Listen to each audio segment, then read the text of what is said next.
পরম করুণাময় মহান আল্লাহর নামে শুরু করছি হযরত লোকমান আলাইহিস সালামের 10 উপদেশ থেকে উপদেশ নম্বর 8। অহংকার করে চলবে না। সূরা লোকমানে বলা হয়েছে, দুনিয়াতে অহংকারের সাথে চলবে না। আল্লাহ পাক বলেন, জমিনের বুকে অহংকার করে চলো না। তোমরা না জমিনকে বিদীর্ণ করতে পারবে, না পর্বতের মতো উঁচু হতে পারবে। বনী ইসরাইল মানুষের অবস্থা এমন, আমরা যখন তাকে নিয়ামত দান করি তখন সে অহংকারে পিঠ ফিরিয়ে নেয়, আর যখন সামান্য বিপদ আসে তখন সে হতাশ হয়ে পড়ে। বলা হবে, ঢুকে পড়ো জাহান্নামের দরজা সমূহের মধ্যে, এখন চিরকাল তোমাদেরকে এখানে থাকতে হবে। এটি অহংকারীদের জন্য খুবই খারাপ জায়গা।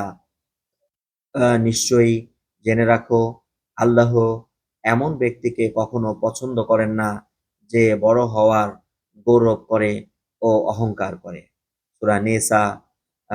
যারা আল্লাহর আয়াত নিয়ে ঝগড়া করে, এ বিষয়ে তাদের কাছে কোনো দলিল প্রমাণ আসেনি। আল্লাহ ও ঈমানদারদের নিকট এ নীতি ও আচরণ অত্যন্ত ঘৃণা ও নিন্দনীয়। এভাবে আল্লাহ প্রত্যেক অহংকারী ও স্বেচ্ছাচারীর অন্তরে মোহর মেরে দেন। মানুষকে যখন আমরা নিয়ামত দান করি তখন সে মুখ ফিরিয়ে নেয় এবং অহংকারে পাশ কাটিয়ে চলে, আর যখন তার উপরে বিপদ এসে পড়ে তখন সে লম্বা চওড়া দোয়া করতে শুরু করে। হামিম সেজদা।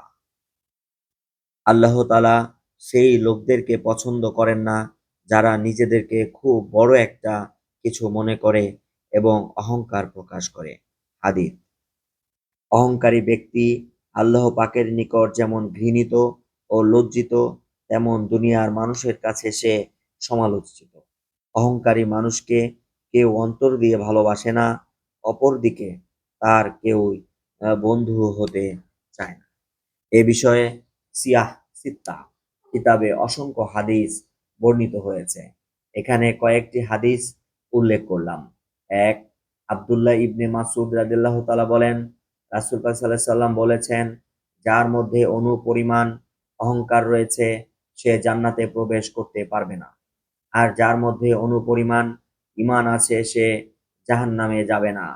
তখন এক ব্যক্তি বলল, আমার নিকট তো খুব পছন্দনীয় যে আমার জামা কাপড় সুন্দর হোক আর জুতা জোড়া সুন্দর হোক। তিনি বললেন, আল্লাহ সৌন্দর্যকে ভালোবাসেন। কোনো ব্যক্তির গর্ব ভরে সত্যকে প্রত্যাখ্যান করা এবং মানুষকে তুচ্ছ জ্ঞান করাই হলো অহংকার।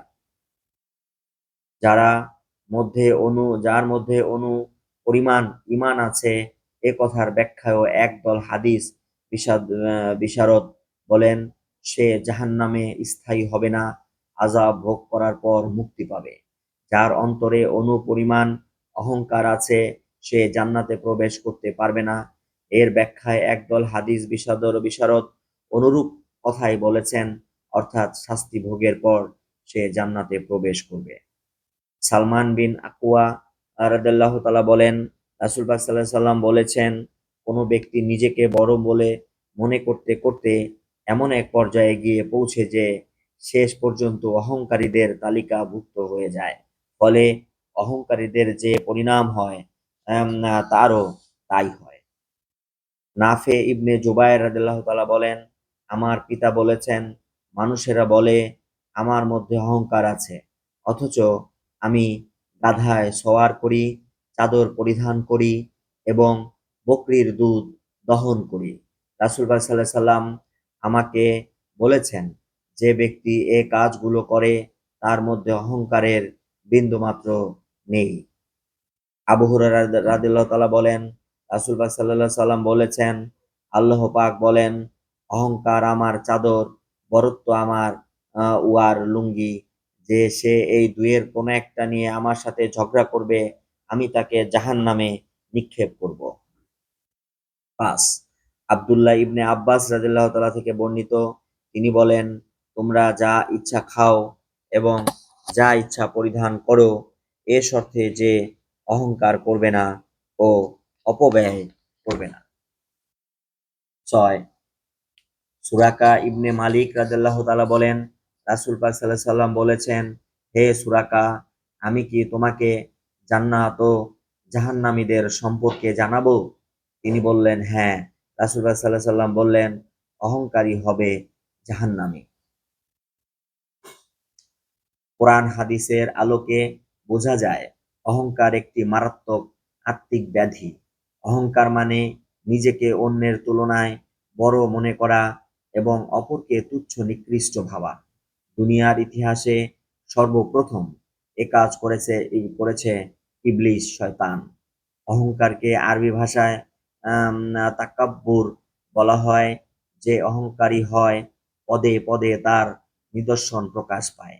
সে সাধারণ মানুষের সাথে চলাফেরাকে নিজের মর্যাদার খেলাপ মনে করে, পথ চলার সময় সবার আগে চলতে চায়, সবার কেন্দ্রস্থল বসতে চায়, অন্যকে অবজ্ঞার চোখে দেখে, অন্যকে সালাম করতে চায় না, বরং নিজে সবার কাছ থেকে সালাম পেতে চায়। কেউ সালাম না করলে মনে মনে ক্ষোভের সৃষ্টি হয়, কেউ উপদেশ দিলে ভ্রু কোঁচকায়, ইত্যাদি ভাব মনের মধ্যে জেগে ওঠে। মানুষ সাধারণত সেসব কারণে অহংকার করে। তার মধ্যে উল্লেখযোগ্য বংশ গৌরব, রূপ সৌন্দর্য, ধন সম্পদ, বিদ্যা বুদ্ধি, প্রভাব প্রতিপত্তি, শক্তি সামর্থ্য, বন্ধু সহপাঠীর আধিক্য ইত্যাদি। অথচ ইসলাম বলে এগুলো কোনোটাই অহংকার করার বিষয় নয়। অহংকারের অনেক কুফল রয়েছে, তাই অহংকার পরিত্যাগ করে বিনয় ও নম্রতা অবলম্বন করে চলা প্রত্যেক মুমিন মুসলমানের অপরিহার্য কর্তব্য। শুনছিলেন হযরত লোকমান আলাইহিস সালামের 10 উপদেশ। উপদেশ নম্বর 8, অহংকার করে চলবে না।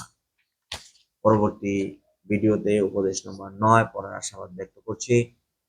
নমনীয় হয়ে চলাফেরা করা।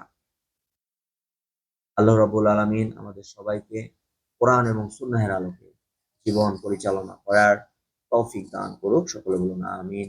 আসসালামু আলাইকুম ওয়া রাহমাতুল্লাহি ওয়া বারাকাতুহু।